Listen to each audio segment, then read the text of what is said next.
Hello বন্ধুরা, কেমন আছো তোমরা সবাই? আশা করি সবাই খুব ভালো আছো আর আমিও ভালো আছি। তো আমি চেষ্টা করি আমার সমস্ত ধরনের রান্নার ভিডিও আমি তোমাদেরকে শেয়ার করতে।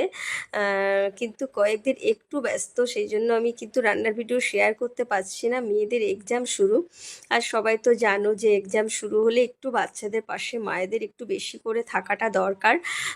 তো দেখো, আমি কিন্তু রান্নাঘরে চলেও এসেছি। একটু সকাল সকাল আমি উঠেছি আর রান্নাঘরে চলেও এসেছি, কিন্তু যেহেতু ভিডিও করতে গেলে একটু রান্নার ভিডিও করতে গেলে একটু সময়ের দরকার হয়।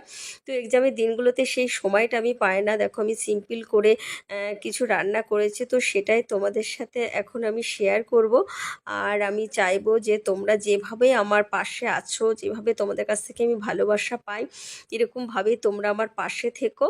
আর দেখো, আমি একেবারে সিম্পল করে রান্না করলাম। কি রান্না করলাম সেটাই দেখায়। একটু উচ্ছে আলু ভাজা করেছি সিম্পল করে, আর কিন্তু একটু রুই মাছের ঝোল করেছি আলু দিয়ে। এটাই আজকে করেছি। যেহেতু মেয়েদের এক্সাম চলছে, তো আমি চাইবো তোমরা সবাই আমার পাশে এভাবেই থেকো।